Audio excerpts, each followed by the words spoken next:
Welcome to the center. Welcome, fellow storm riders. You are officially a rider on the Hypnotic Storm. Welcome to session number 58 of Brain Software with Mike Mandel, and I'm Chris Thompson. He's recently started sleeping more. He's thrilled that it's raining again today in Toronto, and he keeps reminding me to book our flights to Las Vegas. Book the damn thing. Please welcome to the center stage the hypnotic gambler, the man who has been banned from every casino in Toronto, Ontario, Mike Mandel. Well, wonderful to be here. Absolutely lovely. Good to see all of you, even though I can't really. What a podcast we have for you today. We have tons of quality stuff. As per usual, we're still bouncing along at 5-star, despite the gainsayers, Frodo. And Chris, where do you want to go first? Do you want to talk about the sleep thing? First, we should say... What? Why have you been banned from every casino in Toronto, Mike? Well, there aren't any in Toronto. That's right. So it's just a hilarious joke. Yes, brilliantly funny as always, just like the word trousers is funny. I am sleeping more because my insane Bengal cat, Tesla, and Egyptian Mao, Guai here, have been disrupting my sleep for 2 years now. Started with Tesla when he was born. So I just realized, Chris, I've been getting up at 6, 7 a.m. when I naturally sleep till 8:30. Yes. It may not seem like a minor thing. I should have noticed I was having all these afternoon naps. Anyway, my blood pressure, as you know, went ridiculously high, 168, 169 over 97. Bad stuff. I went to this amazing naturopath, homeopath nutritionist in Toronto, and he determined it was sleep disturbance. I wasn't getting enough sleep. And so he's given me medications and so on of a homeopathic and natural variety, of course. And hurrah! I'm doing what he said. I have begun sleeping more, not letting the cats wake me up, letting my wife deal with them, and my blood pressure's coming back down again. So if you get high blood pressure, it may just be you're getting insufficient sleep. Make sure you're sleeping, that's right. I do remember, Mike, over the last few years, I used to call you, what I thought was a perfectly normal hour of the morning, 9 o'clock or something, and your wife would answer the phone and say, Mike's just getting out of bed, and he's having a shower, I'll have him call you back shortly. Or... Yeah. I used to sleep until 9:30, but now 8:30 seems my normal time. So anyway, guys, it's a serious thing. High blood pressure can be caused by kidney problems, it can be caused by too much salt intake, a lot of things, but in this case, it was insufficient sleep. So get lots of sleep. I'm a big 8-hour guy. Yes, you were being proactive too. It wasn't absurdly high by any means, but now it's totally back in normal range. Right under normal. And even remember, I showed you the reading of my cardiac function. My heart is in the optimal range. Optimal. So I'll be kicking back and cranking neck in Las Vegas. Speaking of which, so you keep bugging me to book our flights to Las Vegas. We are, as a reminder, again, going to the Hypnothoughts Live conference. It's going to be amazing. It is the 21st to the 23rd of August. So we'll be there. Come hang out with us. It's actually quite reasonably priced. I've mentioned this before. I think the early bird rate is now over, but it's something like $359 a bargain. For and 3 days. Go online, hypnothoughtslive.com, I think it is, or just Google Hypnothoughts Live. htlive.net. Whatever. You're wrong. I was wrong, but I admit it. So that was the right thing to do. So in a way, I was right.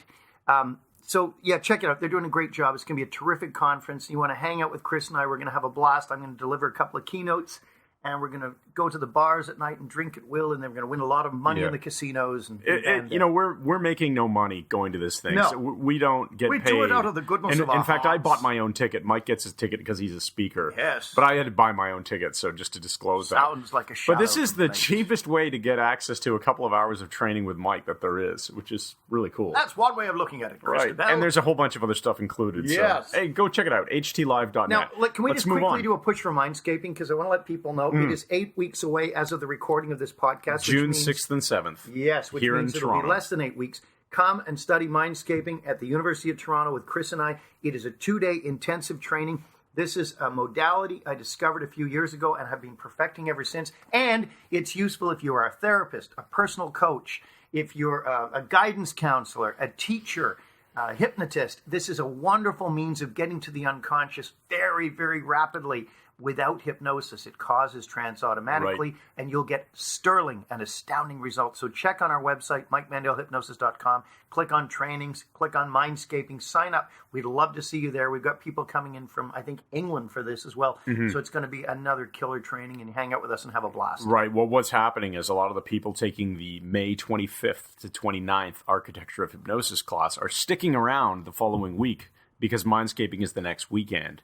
Right. So that's really cool. We should spend just a moment maybe talking a bit about what mindscaping is, what makes it different from hypnosis. It's one of these things that doesn't have to even seem weird at all. People who think that hypnosis is weird, you're not going to tell them that this kind of has built-in hypnosis anyway, but you can frame this as just a really neat mental exercise that you can go through, right? And what can you use it for? You can use mindscaping to enhance your immune system. You can use it to solve problems. You Exactly. can use it to figure out the meaning of dreams. You can use it to build relationships. You can use it to remove blockages in your life or your attitude towards money, whatever. And it is astounding. Everybody who takes the course winds up getting scaped many, many times for lots of things, including your health and all kinds of cool stuff. And by the end of it, you will have some amazing, amazing skill sets. Mike Mandel, hypnosis.com/mindscaping, all one word. Okay, shall we go to the mailbag? Sorry, one point, Chris. Go ahead. There's also mind Skyping, which we tell you how to do. Meaning, if you're a therapist, whatever, you can easily stay in your home and use mindscaping over Skype if you got a good connection and help people around the world, as Chris and I do. Right. And you can make extra income doing that. It pays for itself very, very quickly. Right. It's much easier to do mindscaping over Skype than it is to do hypnosis. Than it is to do mind Skyping over Skype. Very funny. Fun. All right. Should we move to the mailbag? Go. All right. So we have a lot of questions that came in. Sounds rather painful. We have been I'll just admit it, we've been doing a poor job of making sure all the questions got into the podcast. So this is a bit of a catch-up, and if you have questions, definitely do send them in to us. info@MikeMandelHypnosis.com is our email address, though that actually goes to both of us. So, first one, we got a whole slew of questions from this fellow, Sam. He asked a lot of questions. Great questions. Really good questions, and I apologize in advance here, Sam, for not getting these on earlier. These are really cool questions. So the first one is, Mike, what do you think about the table tilting demonstrated by the Amazing Kreskin? And for those who aren't aware, who is the Amazing Kreskin? Let's start with a foundational thing and move to the specific here. That's good. The Amazing Kreskin burst onto the scene as a mentalist, having copied a number of the techniques of Joseph Dunninger, who was the first sort of solitary mentalist out of New York many, many years ago. He had a slight British accent, even though he's American. More about that later. Anyway, Kreskin was born George Kresge, American from New Jersey, from Italian-Polish background. He changed his name to Kreskin, so it's one name now, like Cher or Madonna. And he was a very good mentalist. He was on CJOH television out of Ottawa, Ontario, a nation's capital, Canada's capital, for many years. Did a show called The Amazing Kreskin, and every show he'd do power suggestion, mentalism, all kinds of cool things, be locked in a safe, and would telepathically get the number and be, or lock somebody else in a safe and figure out what the combination was. He'd do all really amazing things. And what, to his credit, was a very good thing was he would make sure that he showed his failures as well as the things that worked very well. So because they're shooting this in front of a live audience, they couldn't reshoot it. It would have looked stupid. Then he came back on the scene a few years later. He was out of CFTO Toronto, also on the CTV network. And I had occasion to see him a couple of times. In fact, I saw Kreskin live in 1974, November, at Minkler Auditorium, Seneca College. Wow, you were in your early 20s then? I was 21, and I saw his show, and it fascinated me so much. I went up to Music Shop International, which was a booking agency. A friend of mine was an agent there. And I said, I can duplicate much of what he's doing. And he said, show me. So I did. And they started booking me. That's when I quit my job at Bell Canada, having seen the Amazing Kreskin live.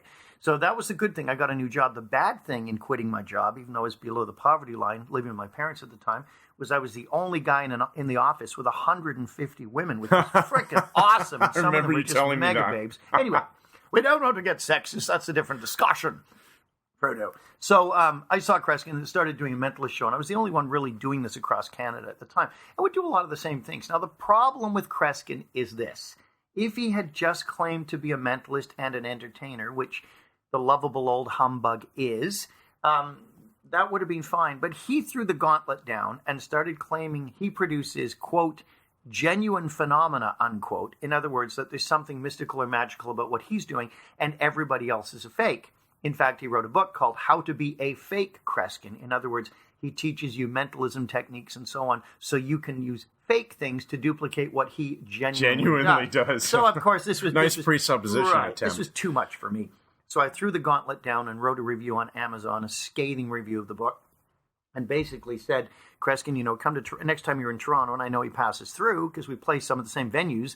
I said, meet with the mentalist group I'm a part of, M5 at the time, and demonstrate your real phenomena for us. And of course, he refused to take up the gauntlet, which was not surprising.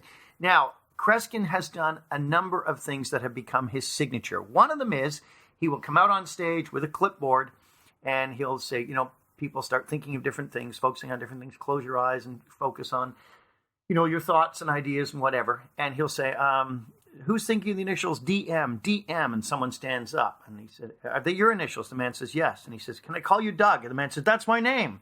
And he says, Doug, who's Alice? And she says, that's my wife. And everyone applauds wildly. It is amazing to watch. What you don't see before the show goes on the air or in his live show is Kreskin running through the audience, causing this mayhem, passing out bits of paper to people, pencils, saying, write down things that are significant to you. None of them will be collected. Put them in these envelopes, pass them down to the front, put them under your feet. Now, if one could really read minds, there would be no need to write anything down. Exactly. Well, he finger palms the stuff out of the envelopes as he's passing them down the lines and puts them in his pocket. Then on a TV show, he goes back into his dressing room, opens these that he's palmed, maybe a dozen, takes the best ones, writes some notes really faint on sheets of paper on his clipboard, and then reads it off the clipboard and pretends he's writing, or does write over it. Now, when he does it live, he finger palms it out, but he can't just open it in front of everyone without being seen. So he has a clipboard that opens in 3 different ways, and it creates a shield around it so he can work inside this without his hands being seen. And then to push it further, he tells the audience to close their eyes. Oh. He says, everyone close your eyes. That gives them more chance to open these and read them. So he's really, really good at this, really good at selling it. But I'm only tipping this because this is not even his method. This is Joseph Dunninger's method. Okay. And it's because Kreskin claims to be real and puts the rest of us mentalists down that he's thrown the gauntlet down. So and you won't let that stand. I know you. Can't let that pass, Chris. So now the other aspect of this is his table tipping method, which again is not his method. There's 2 different things he does. One of them is he gets a number of people around a card table. They put their hands on the table with their fingers touching, and they imagine that the table is starting to move. And sure enough, the table starts rocking wildly. We'll actually walk across the stage with the people struggling to keep their hands on it. Oh, wow. Now, this is done entirely through ideomotor response. Okay, and that's what I was thinking. Idea produces motion. You start to get the resonance of the table, and they are rocking it without knowing they're doing it. The same as a Ouija board. They all pick up on the other's motion unconsciously. In fact, there's even a more powerful way of doing this than Kreskin does it. If anyone wants to try this and succeed at it, you'll have amazing results. Get a card table and get 4 people and get 3 or 4 bottles of different sizes, wine bottles, aspirin bottles, whatever. Put a cork in each one with a thread hanging inside and something like a washer or a nut that will ding on the side of the bottle. So you have all these different size bottles with different length pendulums inside. Because they will respond to different frequencies. Different frequencies, which you as a scientist and engineer know. Right. So people put their hands around the table, their fingers touching again, and they focus on one of the bottles. Now, this comes out of Joe Fisher's magic book, and it's excellent. And what will happen is that one pendulum inside that one bottle will begin to swing and rock. And the bizarre thing is it'll swing so violently, it'll bang off the sides of the bottle, and all the others stay absolutely still. Right. Because of the amplitude of that pendulum. So the physics behind this the physics is that the different length of the pendulum will mean a different frequency. We'll call let me just different resonant frequency. It'll have a different. Thank you, Mike. That's all right.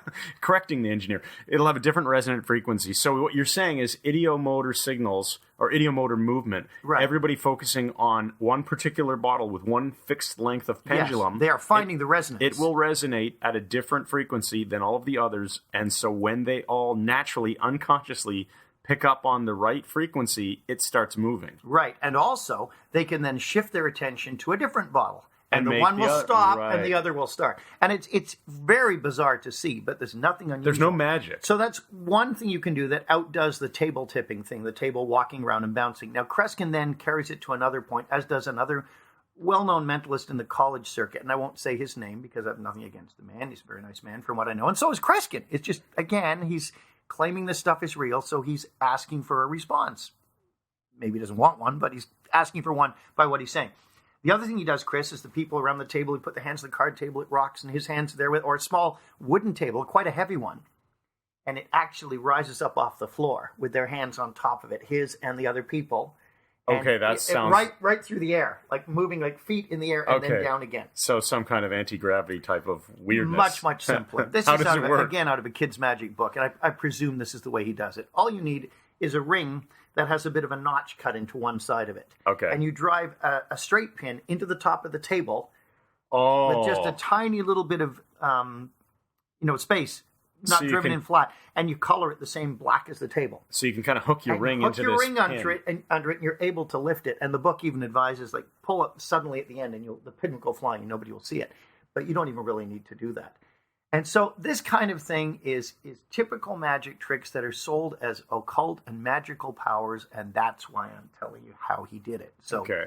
That's really cool. So that's probably a much more detailed answer than Sam was expecting on the tilting table. We specialize in all that sort of thing. Now, let me just see if we've covered all the other questions Sam asked here. So Kreskin did a lot of mentalism on his show with dates and names of the audience. Thing. You've already talked about that. The billet steel, the same one I said in the beginning. He used to glue... And he's so bold with that, Chris. I've seen him live probably 3 times. I've met the man. He's a very likable man.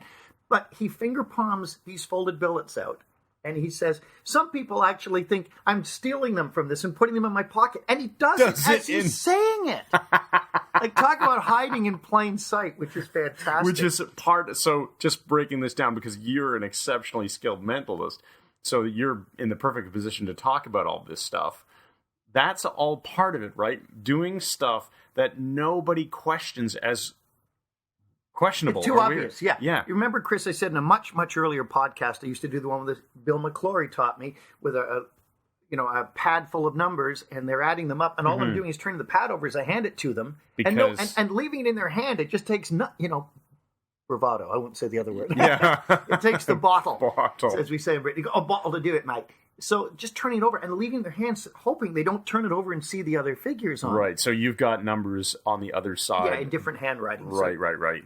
So all this stuff goes back to Dunninger, and Kreskin made a great living with it, and I applaud him. He's on the road more than anyone. If you want to see Kreskin stuff, you really have to see the movie. I think it's called something like The Amazing Buck.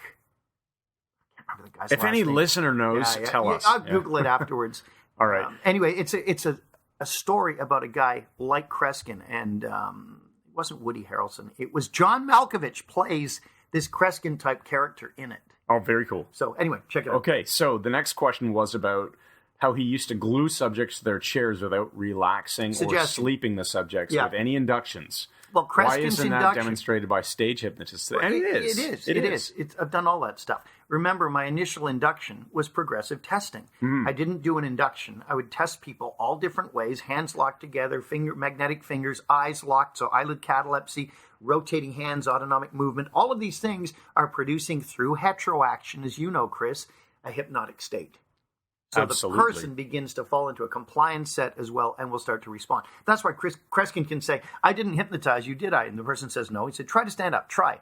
And the implication is they can't, and they're stuck to their chair. Right, It's okay. great. I mean, he's great at it, But, right, now, if you want to learn, psychic. Those of you listening and want to learn a little bit more about heteroaction, head on over to MikeMandelHypnosis.com, click on the blog link in the navigation area, and Mike actually just published a blog post fairly recently, so I'm recording this right now, April 2015, so if you're looking for it, you can find it based on that, and it talks about how to set up a client for a hypnotic session or stage hypnosis, and heteroaction is discussed in there, so you'll get some appreciation for the topic. Now, in terms of gluing people to their chairs, that's really no different than the old trick of gluing someone's hand to their head. Sure. So-called gluing. You're not really yeah. gluing. It's stuck. Your hand is stuck to your head. You won't be able to pull your hand off your head no matter how hard you try. Try now. Try really hard. Try That's it right now. I can't. Stop trying. Your hand is normal again. Good. Okay, so, or the old trick of, hey, here's a $20 bill. You won't be able to get your hand off of your lap to reach out and grab that $20 bill. Did you off say of, from, thank you, from. You or won't be able off to, your lap? Off of, I guess, is off redundant. of. Oh, that's horrible. Off your lap. So a lot of hypnotists will do tricks like that. You can glue the person's hand to their lap. Yeah, or to someone else's lap. Or to anything. Yeah. And they will not be able to get their hand detached from whatever it's supposedly glued to snatch the $20 out of your hand. Yeah. So this kind of thing is done all The the time. funny thing with the money one is the law of diminishing return. There's a point that if you challenge the person and put more pressure on them, it makes it harder for them to do the task. Until it becomes such a substantial sum. So if you say, I used to do a $20 bill. Here is $2 million. Yeah, try to pick up that $20. The person couldn't. And this is in a high school in the 70s, $20. Well, back then, $20 would buy you an house. You could buy an house with a swimming pool for that much. Anyway, $20. The person would be straining to try to get. Now, if I got up to $100, I can tell you most of those people would have snapped out of it and picked up that money right away. For sure. And if you offer them life-changing sums of money, then absolutely, even more so. Because the lesson that you're learning as a hypnotic subject in not being able to grab that cash is suddenly dwarfed by the potential of all that money that you would have. Yeah. All that right. money. All right, let's talk about what else have we got here. Okay, so let's talk about this, Mike. Are the subjects on stages in a stage hypnosis show really seeing the audience naked? That is when they're told that they're going to on the snap of a fingers or whatever hypnotic suggestion they're given. And how long does the effect last if the hypnotist doesn't awaken the subject? Okay, well, those are two very good questions. If you say, are they really seeing the audience naked? Well, the answer is obviously no, not. Because you cannot give them X-ray vision. And the audience isn't actually naked. Right, you can't give them X-ray vision. And the audience is still closed. But they sure think they are seeing them naked. Now, the interesting thing is there's no way of really reliably testing this. One of my very good friends, Dr. Arthur Perlini, who's professor of psychology at Algoma University, he's also the dean there. His specialty is hypnosis, and he did work with the legendary Nick Spanos out of Ottawa, who is well known in hypnosis communities for his research. And one of the things Arthur's very interested in is working with polygraphs, lie detectors. And all this thing about recanting. So you could hypnotize a bunch of people and say, did you see them naked? And they say, yes, absolutely. Then you check them with the polygraph. And this just, I'm making this one up. This isn't one of his tests. And it shows that, maybe 80% of them really believe they did, and 20% didn't believe they did. But they just said they saw them naked. So then you can reverse all this and say, the polygraph isn't actually functioning. It's not plugged in. And they'll recant on it. And you can get them constantly changing their minds. There's no way of absolutely getting to the truth on this. Oh, that is hilarious. So it's an odd thing. So clearly they're not seeing the person naked, but the levels of response will be different for everyone. I give the example many years ago when I started playing around with hypnosis when I was about 18. So I've been doing it for about 6 years already at that point. I was at a party and I love this story. Hypnotized a bunch of people, 2 girls and 1 guy, told them the next person to walk through the room of this apartment, which was at Lawrence and Victoria Park in Toronto. It was going to be Mick Jagger. And I say that's before Mick started to look like Don Knotts. And the guy who walked through the door, what did he actually look like? It was black. It was from Jamaica. And a friend of ours who just finished his evening job and he came to the party late. And so anyway, all 3 of them freaked out. Oh, it's Mick Jagger, it's Mick Jagger. And then I snapped them out of it and asked them what they saw. And in no particular order, the one girl said, I knew it was Pat, let's call him, but I heard myself saying it was Mick Jagger. Okay, so she's dissociated from it, hearing herself saying it's Mick Jagger, even though she knew it was Pat. Right. Second girl didn't know Pat. She said, I knew it was some black guy, but I knew it was Mick Jagger in some bizarre disguise. I said, yeah, very, very good disguise. And the third one? And the third guy said, they're crazy. I saw Mick Jagger walk through that door. I met him. I saw him. It was him. That's so awesome. You're getting 3 different responses, so who can say? Yeah, that's a very good answer. Okay, the last one here from Sam was 2 subjects blindfolded on a stage, parted away, and the hypnotist, or mentalist, I think is probably more accurate here, touches subject 1 in different areas of his body, and subject 2 feels it in the same spot. How does that happen? It's a trick. I'm very familiar with it. I won't tip this because it's not Kreskin, but I will say it's not difficult to find. You can probably buy this from Tannen's in New York, a Magic Supply House, or Browser Den in Toronto, and it's a clever trick. A lot of it is in the timing of how things happen. We'll say that much. The touching doesn't happen when you think it does. Oh, isn't that fascinating? And it's how it's reframed. And my friend Paul Pacific, who's an excellent mentalist, and yes, that's his real name, Paul Pacific, does this in his act, so I won't say anything, but he does a really good job where he'll have a couple of women on stage and they close their eyes, and he goes over to one woman who's got long hair and takes her hair and brushes it across her nose, and the other woman says, oh, I feel hair like brushing my nose. It's that kind of, it's the same thing. That's fantastic. Okay, so for any of you out there interested in learning mentalism, what would you say is a great starting point, Mike? I mean, you can buy these tricks. I just said, Oh, we gotta. no, Okay, we have to get. We have. That's all, folks. Oh, man. Okay, better Quick explain interruption. this. I better explain. So, Oh. podcast 57, Mike and I called each other to task for unnecessary filler language. In fact, that's the title of the podcast. I named it Unnecessary Filler. We were Language. catching ourselves saying things like, I mean, I hate that one. when you're about to say what you mean. So it's redundant. totally redundant. Completely 100% redundant, which is in itself redundant, isn't it? Yes. So in my mind, I've reframed every time I'm about to say I mean, I'll stop myself if I actually catch myself. But if I don't, and I say it, and then I catch myself after the fact, I have to put on the Porky Pig imitation. That's all, folks, because it's a form of self-castigation. Exactly. And Right. so I do it now no matter where I am, and I'm finding that I'm catching myself more and more before I say it. But I'm not completely You're not there of the yet. habit yet. You're not there yet. But if you're able to use this form of self-punishment, hilarious. self-castigation, and if you find it's not working completely, Chris, I suggest you switch to self-castration. Hit yourself in and the you'll testicles. discover, that'll Yeah. do the trick. And what are you doing? You're not doing Porky Pig. When you catch yourself No, if doing I catch myself saying I mean, which I don't know where I picked that up from. It's horrible. We must constantly be doing this mental house cleaning and get rid of these word whiskers and so on. But when I do it, I do the goofy. Goofy. And that really annoys me so much. I don't have to continue it. That's Failing right. that, we go right to the self-castration. Fantastic. All right.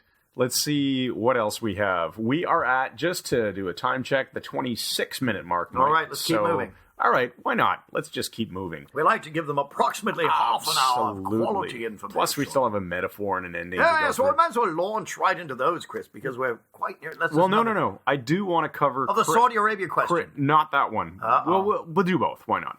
We'll do Chris's question. Chris in Charlotte, North Carolina. He just emailed me this morning, in fact, and said that, well, he asked this question in another format in our online webinars, our monthly webinars, Okay. and we didn't get to it. So we're going to add it in here to the podcast instead. He says, I'm always looking at fun ways of explaining to others what I do, an elevator pitch, exciting the unconscious mind. What are some creative and fun ways that you have found for doing just that? Now, he's a hypnotist, for those Right. of you out there wondering. So what are some creative ways to explain to others that you're a hypnotist in some sort of elevator pitch manner? Well, I like this one. It's Mike's new, what he thinks is absolutely hilarious is you cough on someone else's neck. It's brilliant. It's brilliant because it's so stupid. I did it in the pub last night after British Jiu-Jitsu. And what you do is someone's sitting at a table talking. It has to be a friend of yours. And you sort of cough from about 10 feet away. They hear it in the background behind them. And you keep coughing and you suddenly move forward and clutch their neck and shoulder as though you're having some sort of spasm and keep coughing on their neck so they feel it. And it just freaks people out. Chris said to me, I said, this isn't your best work. not your best work, like as though it's a painting or something. This is not your best work. I said, Chris, it's because it is so juvenile and so stupid that I find it to be absolutely brilliant. Of course you do. Anyway. All right. What's a great elevator pitch strategy for explaining that you're a hypnotist? Anything I'm come going to to mind? leave that one with you because I have no idea where to go with that. You'll hear a rare confession of failure. Yeah, I don't That's a have any. tough one. I don't have any. Let's think on that one. Yeah, we'll get and back to come you in May back next to you. No, podcast 59. We'll have to put some thought. Oh, he's doing it to me right now. It's horrible. It's horrible. It's People are hilarious. going to think we're not editing this podcast I know. properly. We're not editing this What's with one all out. this coughing noise? I know. All right, we're going to come back to that one, Chris, because I honestly can't think of a satisfying answer to the question Let's no, we're going to answer it now. Okay. I think it would be something like, you have two minds. You have one you're aware of and one you're not aware of. And the one you're not aware of runs your heart and stores all your memories and those things. I specialize in contacting the mind you aren't typically aware of and helping people change as a result of that. Okay, I love that. That's very Or you could say, I'm a hypnotist. I hypnotize people. Don't say hypnotize.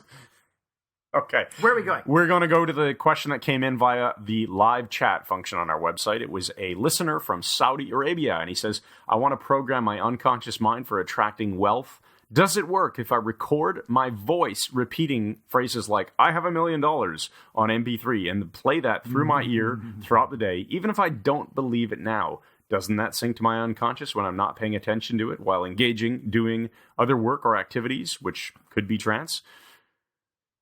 My gut feeling is this isn't going to work especially well. Yeah. First of all, the rule is present state associated, desired state dissociated. Exactly. If you tell your unconscious mind you already have $1 million, it'll go, okay, that one's taken care of. I don't need to do any work about that one. So go on. Okay, so I love your comment there. Present state, a glass of water. present state associated, target state dissociated. Desired state dis, yeah. You have to work on seeing yourself in a situation in the future where you have the wealth that you want, or the whatever it is. It doesn't have to be wealth, but since the question was about wealth, we'll address it that way. The other thing is we find empowering questions are much more useful to get you into process. Absolutely. Right? Because how do you get to the target state? You take some action. You have to apply some sort of process. You can't just passively do nothing and expect to get to this target state. So you're seeing yourself dissociated and you're applying process to get yourself there, right? So what is it that you can do right now to take the necessary action to build the income that you want or the wealth that you want or whatever it is? So just remember empowering questions. We discuss this on other podcasts. Right. Empowering questions cause your unconscious to respond. Remember, your brain will answer whatever question you ask it. It may not be the right answer. It may not even make sense, but it will answer based on your schema and all the requisite knowledge you have for that task, which is why you don't want to say, why don't I have $1 million? Well, because you're stupid and you can't work very well and you can't say whatever. You're not applying yourself. Yeah, you want to ask empowering questions. How can I get that first million in record time while making the world a better place for others? Come up with things like that. Let your unconscious answer it. But yeah, it's otherwise, go into a hypnotic trance. Give yourself 20-minute trances every day so your unconscious mind can help you discover new ways to generate wealth. I'm not a big believer that we can just attract money. Unless it's a quarter, but that's a different thing. Right. The other thing is, remember, if you write your empowering questions out, put them somewhere where you'll see them every day. So, attached to your bathroom mirror, at your nightside table. I can't even speak, Mike. Nightside table, whatever it is that you have, where you're going to see this every day. Last question, then we're going to do the metaphor and the ending. We have Caden in the United States, 15 years old, listening to our podcast, reading our podcast, Mike. He's that skilled. Notice the deafening silence from me. Looking for book recommendations on NLP to get started. Is he talking about NLP alone or hypnosis as well? Well, I think we should throw hypnosis into the mix simply because they are so interconnected. But the question was about neurolinguistic programs specifically. As an NLP trainer, I'll give you some great recommendations, Caden. There's some really good books out there. You can't go wrong. First of all, going back to the source. Now, although a lot of these patterns are considered archaic now, like the swish pattern, if you go back to books like Frogs and the Princes, which is my bookshelf Mandel right and Grinder, that's a great book. It's sort of the foundation, the early NLP. If you want to read how it ties into hypnosis, I would definitely get a copy of Transformations, and that's CE, not trans with an S, Trans-Formations, Neurolinguistic Programming and the Structure of Hypnosis. That's a fabulous book as well. I always recommend you look at the more recent stuff too. And Crystal's like about to sneeze. What are you doing? I'm just looking at books on my bookshelf. Yeah, There's things like do it with a sneezing The Structure of Magic. I thought you were about to sneeze on my neck. No, I was all right. Structure my Magic. eyes. The other one I would say though is the Structure Magic is more of it's a pretty language. dry. It's more if you can't sleep. It's a great book, but I recommend you read one of John Grinder's recent books, like Whispering in the Wind. That'll show you where NLP turned into NLP New Code. And a lot of the things you can do with that. Steve and Connie Ray Andreas have some excellent books. Heart of the Mind is a really good NLP book. Change Your Mind and Keep the Change, Richard Bandler, another really good one.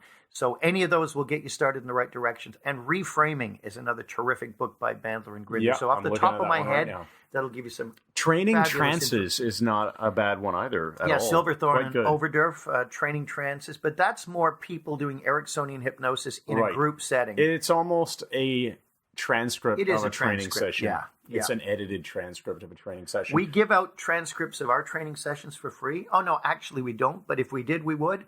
But we found it to be far too much trouble. That's to enjoy our lives rather than give things away. All right. So I think that wraps up the podcast. Oh, no. 58 episodes, which is fantastic. Hurrah. So thanks, everybody, for tuning in. Remember to head on over to MikeMandelHypnosis.com. Check out our website. Check out the live classes, the online training that we have for you, the Mike Mandel Hypnosis Academy, world's best online hypnosis training. In June. And also, we have added that extra Architecture of Hypnosis course in June. June Check online. 22nd to 26th. It's filling up now, and there are some spots left. Jump all over Right. that. Spend a week in Toronto with us and have an absolute blast. And come to Vegas in August and hang out with us. And last but not least, as always, the most important thing to do is head on over to iTunes and leave a rating and a review for this podcast. Thanks, folks. What about the empowering question? We didn't write one. Oh, okay. You want to make one up? Yeah, here's the empowering question for today. How will you ensure that Chris and I never forget to do an empowering question? And how will it be implemented in your life in a way that will be glanative and persuasive while removing all dursative elements so that even if things change at a more rapid rate than you had expected, it'll still be just fine? That's right. Well done. All right. Do you have a metaphor for us, Mike? Yes, I do. Many years ago, when I was touring with my hypnosis show, so this would be late 1970s, about 1978, 79, I was in Thunder Bay, Ontario, which used to be called Fort William. In fact, as of me speaking at this moment, I was in Thunder Bay again last week and did a forensic graphology lecture and a hypnosis demonstration at Confederation College. Had a wonderful time. Thunder Bay is very north. It's at the north edge of Lake Superior, the largest of the Great Lakes, I think the largest body of fresh water in the world. When it was called Fort William, one of the sites that people still go to see is something called the Sleeping Giant. And the Sleeping Giant comes from Native Canadian mythology, and it looks like a giant lying there, but it's a huge rock formation. And I've always enjoyed Thunder Bay. As soon as I got off the plane from Porter Airlines flying out of Toronto Airport, Billy Bishop Airport, it was fresh and clean in the air. As soon as I landed, I could breathe this, all the positive ions, or the negative ones, the good ones anyway. And Sure. it reminded me, Chris, of back in the 70s when I was touring through Thunder Bay and I was working with Backwards Bob, who could talk backwards and write upside down and backwards, and did a memory act. And at the end of our show, which was a huge hit, of course, we were attempting to leave the Landmark Hotel performance room to get back to our rooms. And we're standing at the elevator. And this guy comes over, long hair, lumberjacket, and he says, "Hey, you did that show, right?" I said, "Yes, we did." "Hey, man, that was awesome." I said, "Thank you very much." Actually, nobody was saying awesome back then. He said, "Oh, very good." And I said, "Thank you." He said, "Can I talk to you for a minute?" And we're trying to get in the elevator. We went, "Okay." And he looks at us, and all he does is just sort of shrug and go, "So, And we went, "What?" And he said, "So," he kept shrugging and sort of moving his hands. And Bob says, What do you want? What are you asking us?" And he goes, just shrugging, And we're getting more and more frustrated. And we said, "Look, we've got to go. We got to get some sleep. We've got to get back to our rooms." And he says, "Well, what's wrong with you guys? You don't want to talk to me?" And I said, "We'll talk to you, but you're not saying anything." And he said, What do you want?" And he goes, "Well, just Shrugs again. Shrugs and waves his arms. This went on for way, way too long. We just left. And he was still, I expect he's still in the hallway there, just shrugging at whoever comes out and asks him about it. It was one of the weirdest things in my life. Oh, that is just too much. Okay. Thanks, everybody. That is the end of the podcast. Cool. Good night. Mr. Thompson, did I ever tell you the story about the Battle of Roncesvalles and the night before and all the terror that we chaps had? I've not heard that one. It's a very good story. It's one of those things that it should be true because it's so lovely. All the chaps were in the trenches. There was a lot of trench foot, which of course is a horrible thing. It's a form of gangrene where the feet get soaked in cold water for so long that it's almost like a burger's disease, and the toes break down and get very white and start to rot away. And it was before antibiotics, of course, the First World War. And what made it worse, we all had bad feet. We called them jelly feet then. I mean, not like a jelly sock, which was a totally different thing. And we're all deciding, we've got to look after our feet. But what made it worse was the colonel who was running things was Colonel Richmond Spanner. And he said, "We've got a big push tomorrow, lads. I know there aren't many men and you've all got jelly feet. Not jelly socks, that was a totally different thing." And he said, you're going to have to do a huge push on the Germans, and we're going to take the Hun and kick them out of there for Britain and France. Well, the problem was there were only about 300 of us left, and there were 16,000 Germans. And so I was rather concerned, but Ray Houston was very good at talking to old Colonel Richmond Spanner, and we sent Ray round to have a word with him to find out what the plan was, where he thought that 300 of us could overturn 16,000 well-dug-in Germans. Because classic military doctrine says in order to overcome a well-dug-in opponent, you need at least a 3-to-1 majority. What's that word? You need more than them, a lot more. 300 of them and 16,000 of them. And then there was all the jellyfoot thing on top of it. You hardly walk. So Ray Houston goes into Colonel Richmond Spanner's hut. Not much of a hut, really. It's one of the usual Colonel huts made of cardboard, stapled together and wound with wire and dipped in vinegar. And he said to him, "Sir, the chaps are worried with the jellyfoot, and it's 300 of us against 16,000. What is the plan for tomorrow?" Well, Colonel Richmond Spanner, he spoke in metaphors all the time. He never gave us any real information we could use. Horrible. The morale was very low. I mean, you've got to run in with jellyfoot and dig out 200 more men than you by yourself. And he said, well, here's the plan. He said, in every library, there's books on the top shelf. They're hard to reach. And those are the cases you'll just wheel the library ladder over and take the damn things down. And Ray said, well, all right, sir, I don't really understand the metaphor. What exactly are we going to do tomorrow? And what's the plan, sir? He said, well, if you're going to have a good breakfast, make sure there's eggs in it, because otherwise you're going to be hungry at lunchtime. He said, sir, the chaps are very concerned. We want to know what the plan is. He said, I'll tell you the plan. He said, it's time we got a big bucket of water and soap and just drew the regimental foreskin back and had a damn good wash underneath it. He said, hygiene, proper hygiene is going to win this war. And Ray said, thank you, sir, I'll tell the chaps. Well, naturally, we lost that battle. Horrendous loss of life. Where do you come up with